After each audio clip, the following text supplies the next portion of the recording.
अफगान सदर अशरफ गनी और चेयरमैन अब्दुल्ला की प्रेसिडेंट यूएस से बाइडन से वाइट हाउस में मुलाकात हुई, जहां पे वाइट हाउस में अश्योरेंस दिया वाइट हाउस ने कि हम सियासी, फ़ौजी और मुआशी मदद करते रहेंगे अफ़गानिस्तान की, और हम अफ़गानिस्तान में विड्रॉल के बाद भी 600 फ़ौजी 650 फ़ौजी वहाँ पे रखेंगे।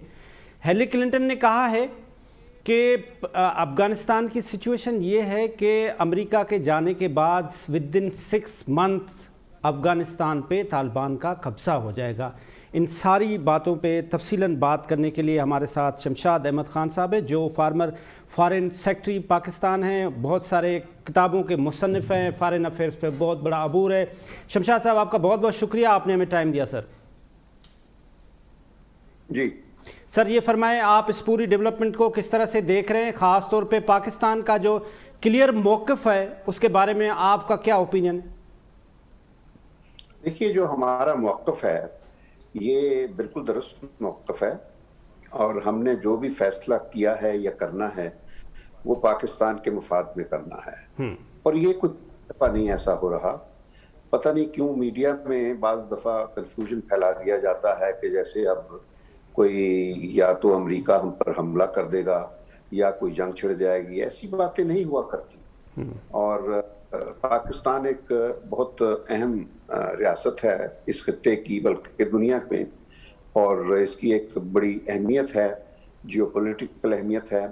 और इस अहमियत का जो है ताल्लुक ये बड़ी ताकतों के मुफादात के साथ बराह रास्त रहा है, तारीखी एतबार से, रवायती एतबार से, और आज भी उसी तरह है। मैं तफसील में नहीं जाना चाहूँगा। तो अभी जो कुछ अफगानिस्तान में हो रहा है ये एक तवील 2 दहाइयों पर मुहित एक ऐसी जंग के खात्मे की कोशिश की जा रही है जो अमेरिका जीत नहीं सका। और ये ऐसी जंग थी जो अमेरिका की तारीख में सबसे ज्यादा कॉस्टली थी।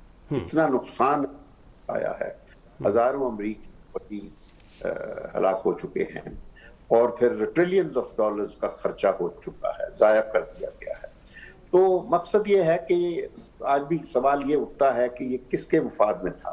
कम से कम ना अफगानिस्तान के मुफाद में था और ना इस खित्ते के लोगों के अवाम में, बिलखसूस पाकिस्तान के मुफाद में।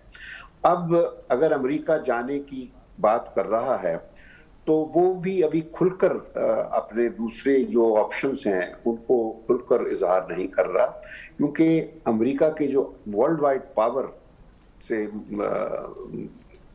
वाबस्ता जो मुफादात हैं उनके मुताबिक करेगा बिलाखिर। और अभी उसने पूरे पत्ते अपने नहीं खेले हैं। अब जहां तक रहा पाकिस्तान का, तो हमने तो अपनी पोजीशन बिल्कुल वाज़े कर दी। तो हमारे किसी भी तजियाकार को इस बात से परेशानी नहीं होनी चाहिए कि जो प्राइम मिनिस्टर इमरान खान ने फैसला किया है इससे कोई पाकिस्तान के लिए बहुत आफत आ जाएगी, बहरान पैदा हो जाएगा, जंग हो जाएगी, हम पर हमला हो जाएगा। ऐसी बातें नहीं हुआ करती। बिल्कुल ठीक है। और नहीं है। मैं आपको बताऊं कि वो साहब के पाकिस्तान बनने से पहले ही अमेरिका का जो ताल्लुक है पाकिस्तान के साथ दबाव के हवाले से शुरू हो चुका था। प्रेसिडेंट ट्रूमैन चाहते थे कि हिंदुस्तान की तक़सीम ना हो, पाकिस्तान ना बने, लेकिन पाकिस्तान बना। तो जो चीजें पाकिस्तान के हवाले से होनी हैं वो होकर रहेंगी, और पाकिस्तान को पता है अपने मुफादात क्या हैं। तो उसके बाद बहुत ऐसे वाकयात हुए हैं। मुझे अपना पीरियड याद आ जाता है 98 में, जब इंडिया ने न्यूक्लियर धमाके किए थे, तो अमेरिका ने पूरे जोर लगा लिया था कि पाकिस्तान धमाके ना जवाबी हमने किए, क्योंकि वो हमारे मुफाद। और मुझे अब अच्छी तरह याद है कि जब हमने वो फैसला किया धमाके करने का, तो उसके बाद प्रेसिडेंट क्लिंटन के साथ जो हमारे वजीर आजम की मुलाकात हुई थी बाद में दिसंबर 98 में, उसमें क्लिंटन ने इशारा देकर ये कहा कि अगर मैं आपकी जगह होता तो मैं भी यही फैसला करता। तो मकसद ये है कि जब आप कोई भी हुक्मरान अपने मुल्क के मुफादात के मुताबिक फैसला करेगा तो दुनिया की कोई ताकत नहीं जो उसका इंतराम। बिल्कुल ठीक है। शमशाद साहब, कुछ मुबस्सिरीन का कहना यह भी है कि जिस वक्त में آپ فارن سیکرٹری تھے، خاص طور پہ اس ٹینیور میں جب پرویز مشرف صاحب کی حکومت تھی تو امریکہ ایک ڈرافٹ بنا کے پاکستان کو بھیجتا تھا اور پاکستان اس پہ سائن کر دیتا تھا اور اس پہ کوئی نیگوسیشن نہیں ہوتی تھی. کیا از اٹ فیکٹ؟ نہیں دیکھیں، یہ اس طرح نہیں ہوتا تھا. ہاں ایک وقت آیا تھا جب 9/11 کا واقعہ ہوا تھا اور اس وقت میں فارن سیکرٹری نہیں تھا، میں اس وقت سفیر تھا نیو یارک میں یونائیٹڈ نیشن. تو اس حوالے سے پاکستان کی مدد کی امریکہ کو ضرورت پڑی تھی اور اس سچویشن سے، اس جو بحرانی سچویشن کی کیفیت تھی اس خطے میں، اس کا فائدہ لیتے ہوئے B J P government India کی واجپئی صاحب کی تھی، انہوں نے فائدہ اٹھاتے ہوئے اپنی ساری فوج ہمارے بارڈرز پر لے آئے تھے. ہمیں دباؤ میں لانے کے لیے ان کا خیال تھا کہ اب موقع ہے پاکستان کے منہ سے کشمیر کا لفظ بند کروانا، کہ یہ پاکستان کا کشمیر کا لفظ نہ کبھی بھی لے سکے. تو انہوں نے فائدہ اٹھا کے وہ کیا تھا. اور پھر امریکہ کو چونکہ پاکستان کی ضرورت تھی تو امریکہ نے فوری اس سچویشن کو حل کروانے کی خاطر، ڈیفیوز کرنے کے لیے انہوں نے دونوں ملکوں پر دباؤ ڈالا اور دونوں ملکوں کے درمیان بیچ بچاؤ کر کے ایک ایگریمنٹ کا ڈرافٹ دیا تھا، جو صرف مشرف کو نہیں دیا تھا، وہ واجپئی کو بھی دیا گیا تھا. وہ دونوں ملک، واجپئی اور مشرف نے سائن کیا تھا. اس کے بعد کبھی ایسا نہیں ہوا کہ امریکہ، بلکہ اس کے بعد تو یہ ہوا کہ جو افغانستان میں جنگ تھی طالبان کے خلاف، اس میں البتہ پاکستان کی شمولیت مشرف کے فیصلے کے بعد ہو گئی. آپ اس اسٹیٹمنٹ کو ایڈمٹ کر رہے ہیں کہ امریکہ نے پاکستان کو اور ہندوستان کو ایک ڈرافٹ دیا جس پہ واجپئی اور مشرف نے وداؤٹ پڑھے سائن کیا؟ اور نہ صرف وہ، بلکہ میں آپ کو بتا بھی دیتا ہوں، اس کو اسلام آباد ایگریمنٹ کہا جاتا ہے، 6 جنوری 2004 کا. اور وہ ایسے ہوا تھا کہ میں تو خیر اس وقت باہر تھا پاکستان سے، اور جب میں نے وہ ایگریمنٹ دیکھا تو میں نے کہا کہ یہ جو زبان استعمال ہوئی ہے اس ایگریمنٹ میں، یہ نہ پاکستان کے فورن آفس کی ہے نہ انڈیا کے فورن آفس کی ہے، کیونکہ ہم انڈیا کو اچھی طرح.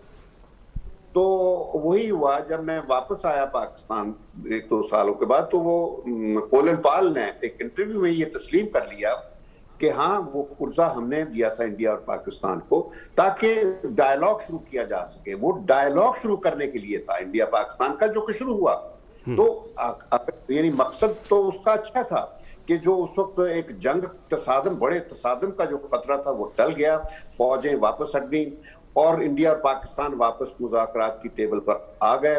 اور پھر اسی مذاکرات کے سلسلے میں مشرف اور واجپئی، بعد میں منموہن سنگھ جو کانگریس کی حکومت آئی، تو انڈیا اور پاکستان کے درمیان ایک out of the box 4 point Kashmir کا سولوشن بھی طے پا گیا تھا، مگر وہ پھر اپنے انجام تک نہ پہنچ سکا. وہ اس کی ڈیٹیل میں میں نہیں جانتا، لیکن یہ ہوتی ہے. بات میری آپ سن لیجیے پلیز، کہ پاکستان کو کوئی دباؤ کے تحت فیصلے نہیں کروا سکتا. ہاں وہ ایک دور آیا تھا، کوئی جو 90 کی دہائی میں شروع ہوا اور وہ 2010 11 12 13 بلکہ 18 تک رہا. وہ دور ایسا تھا کہ جو امریکہ جو چاہتا تھا وہ ہو جاتا تھا، اور اس کی وجہ یہ کہ ہمارے اپنے حکمران کمزور تھے. اور ان ہم حکمرانوں کو بدقسمتی یہ تھی کہ یہ ایک اندیشہ تھا کہ وہ اگر امریکہ کی ہاں میں ہاں نہیں ڈالیں گے تو وہ اقتدار میں نہیں رہیں گے، اور وہ امریکہ کو خوش کرنے کے لیے بہت کچھ کرتے تھے. آپ کو اندازہ ہوگا. بالکل صحیح فرمانا. شمشاد صاحب، آپ نے فرمایا کہ ہم نے ڈرافٹ کو بغیر پڑھے سائن کیا، ہم نے اس کا بینیفٹ کیا لیا، اور اب جو وزیر اعظم ہیں انہوں نے اسٹیٹمنٹ دیا ہے ایبسلیوٹلی ناٹ. اس کے ڈیمیجز کیا پے کریں گے؟ جی بالکل، جو ابھی پرائم منسٹر کی پوزیشن ہے وہ بہت کلیئر بتا دی ہے کہ پاکستان اب کسی جنگ کا حصہ نہیں بنے گا اور امن کے ہر انیشیٹو میں ساتھ دیں گے. بلکہ عمران خان نے تو انڈیا کو بھی یہ کہہ دیا تھا کہ تم ایک قدم اٹھاؤ امن کی طرف، ہم 2 قدم اٹھائیں گے امن کی طرف. تو بات یہ ہے کہ یہ پوزیشن دنیا میں کسی جگہ بھی اس کو پوزیشن کو ڈس اپروو نہیں کیا جا سکتا، اس کی پذیرائی ہوگی.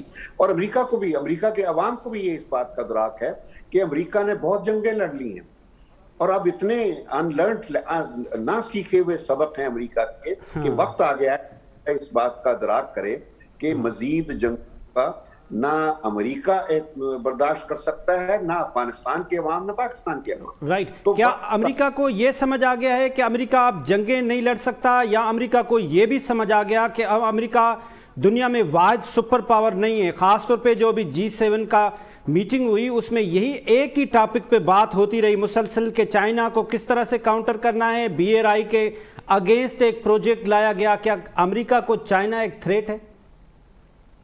ये अमेरिका का और G7 का हक है अच्छा कि वो जो पॉलिसी बना लें अपने मफादात के तहफ़्फ़ुज़ के लिए। हाँ, G7 और अमेरिका कोई जंग की स्ट्रेटजी नहीं बना रहे कि वो चीन पर हमला कर देंगे या रूस पर हमला कर देंगे, उनको उसकी कीमत का अच्छी तरह अंदाजा है। तो ये बातें इतने बच्चों का खेल नहीं होती हैं जिस तरह हम तज्जिए करते हैं कि G7 कर लिया तो अब ये हो जाएगा, ऐसी बातें नहीं हैं। वो G7 वाले चाइना की जो पीसफुल राइज है, जो उठान है, और उससे खाइफ हैं, उससे उनको अंदेशा है कि जो आज तक पहली जंग अजीम के बाद से अमेरिका की जो एक आलमी ताकत के तौर पर उभरा था उसको खतरा है। तो अब ये एक ग्रेट पावर गेम का सिलसिला जारी है जिसमें वही है कि हर ताकत, जो दोनों बड़ी ताकतें हैं, रशिया भी, वो अपनी एडजस्टमेंट कर रहे हैं, अलाइनमेंट और रीअलाइनमेंट हो रही है।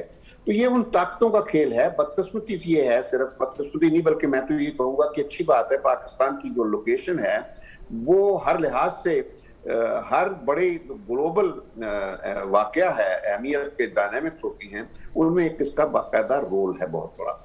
और हमने यानी देखा जाए तो कोल्ड सर्द जंग के हवाले से जो किरदार अदा किया था, और वो फिर जिसको वो ईवल सोवियत एम्पायर कहा करते थे, हमने उसको डिसमेंटल करके दिखाया था अफगानिस्तान।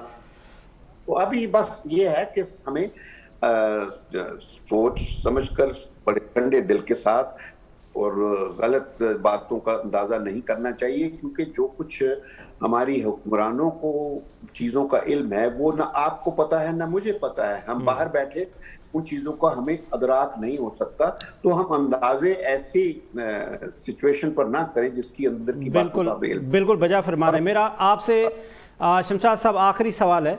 आप फॉरेन सेक्रेटरी भी रहे हैं, US में भी रहे हैं, आपने डिप्लोमेटिकली दुनिया को बहुत अच्छे तरीके से पहचाना है।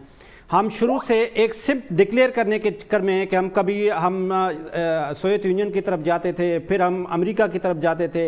इस वक्त हम क्या करने जा रहे हैं? हमारा किबला कहाँ है? हम अमेरिका की तरफ देख रहे हैं या अब हमारी डाइवर्शन जो है वो चाइना की तरफ हो गई है? और इसमें मेरा गुजारिश ये है आपसे कि आप क्या समझते हैं कि हमारी फॉरेन पॉलिसी की डायरेक्शन ठीक है? देखें, ये हमारे लोगों को एक बात का अंदाज़ा अच्छे तरीके से नहीं है कि पाकिस्तान की जो सिचुएशन है उसके हवाले से शायद ही दुनिया में कोई मुल्क होगा जिसको अपने वजह के हवाले से मुसलसल खतरा लाक है। हम अभी ताकत के तौर पर पैदा नहीं हुए थे तो कांग्रेस ने, इंडियन नेशनल कांग्रेस ने ये कह दिया था कि हम पाकिस्तान अव्वल तो बनने नहीं देंगे, अगर बन भी गया तो हम ऐसा इसको इलाकाई तौर पर टेरिटोरियली ट्रंकेटेड पाकिस्तान बनाएंगे और इसको वसाइल के हवाले से इतना महदूद कर देंगे कि ये जिंदा नहीं रह सकेगा। तो वो धमकी मुसलसल इंडिया की कोशिशें रही, बिल आखिर इंडिया को मौका मिला 71 में पाकिस्तान को तोड़ने का। वो उसमें कोई इंडिया की बहुत बड़ी वो चौधराहट नहीं थी, असल मसला वो हमारी अपनी कमजोरियां का था। वो एक तो 1970 के इंतखाबात हुए, अगर उसके इंतखाबात के रिजल्ट को तस्लीम कर लिया जाता जो जमहूरियत में होता है तो आज सिचुएशन मुख्तलिफ होती। लेकिन उस वक्त के जो सियासतदान थे, ब्लेम तो फौज को किया जाता है लेकिन फौज का उसमें दखल इतना नहीं था जितना कि उस इलेक्शन के रिजल्ट को रिजेक्ट करने में सियासतदानों का था।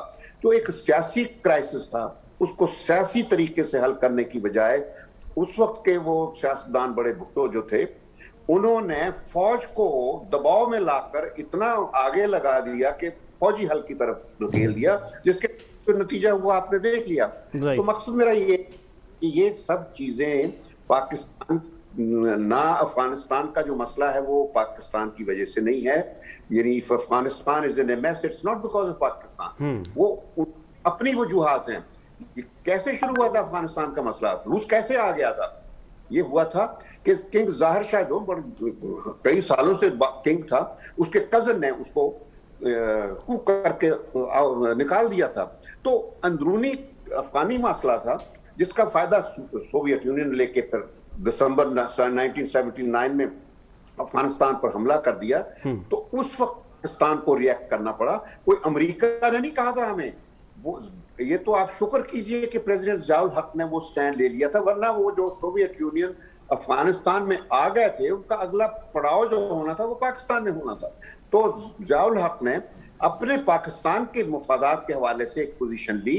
वो अमेरिका ने बाद में उस पोजीशन को सपोर्ट करना शुरू किया, क्योंकि वो उनके हक में भी था कि उनका जो अजली दुश्मन था उसको मार गिराने का मौका फराहम हो रहा था। तो उस लिहाज से हमारे लिए तो वो जंग एक इनएविटेबल जंग थी कि हमने अपने वजूद के लिए लड़ना था। तो हम पहले दिन से ही अपने वजूद के लिए स्ट्रगल कर रहे हैं। बल्कि मैं ये कहूँगा कि आज is a perennial quest for survival, मुसलसल जद्दोजहद है हमारी सर्वाइवल की। तो वो था ज़ियाउल हक फिर अमेरिका का तारा इसी वजह से बना कि अमेरिका को एक मौका मिल रहा था सोवियत यूनियन को डिसमेंटल करने का, और वो कर दिखाया। लेकिन उसके नतीजे में जो अमन आया वो उसके डिविडेंड्स हम तक नहीं आए। वो अमन यूरोप की तरफ चला गया, मशरकी यूरोप आज़ाद हो गया, बर्न की दीवार गिर गई और मशरकी यूरोप खुशहाल हो गया। तो पाकिस्तान इसके बरक्स जो था वो क्लाशनिकोव कल्चर आ गया और वायलेंस मिल गई, हमें टेररिज्म मिला। तो अब उसके बाद पाकिस्तान ने फिर पलटा खाया अपने वजूद की खातिर कि इतनी हमारी अहमियत हो गई कि 9/11 के बाद फिर हमारी मदद की जरूरत पड़ी अमेरिका को। और वो हमें भी उस वक्त मुशर्रफ का भी ये था कि अगर वो ना करता, उस वक्त फिर 9/11 के बाद जो सिचुएशन थी तो टेररिस्ट आ जाते। तालिबान तो नहीं टेररिस्ट थे, लेकिन वो दूसरे तो थे। मैं अब अगर कंक्लूजन करूं, आपकी बात समझना चाहूं, तो आप कह रहे हैं कि हमारा सिब्त आज तक ठीक रहा है। बिल्कुल ठीक रहा है, लेकिन हमें बाज गलतियों की प्राइस बहुत देनी पड़ी है। और वो प्राइस गलतियां जो थी वो हुक्मरानों की कमजोरियों की वजह से थी। उनका अमेरिका के साथ बिलखुसूस जो था इस शमशाद साहब, आपका बहुत बहुत शुक्रिया। Shamshad Ahmad, former foreign secretary Pakistan, हमारे साथ गुफ्तगू कर रहे थे। लेते हैं छोटा सा कमर्शियल ब्रेक, ब्रेक के बाद वापस।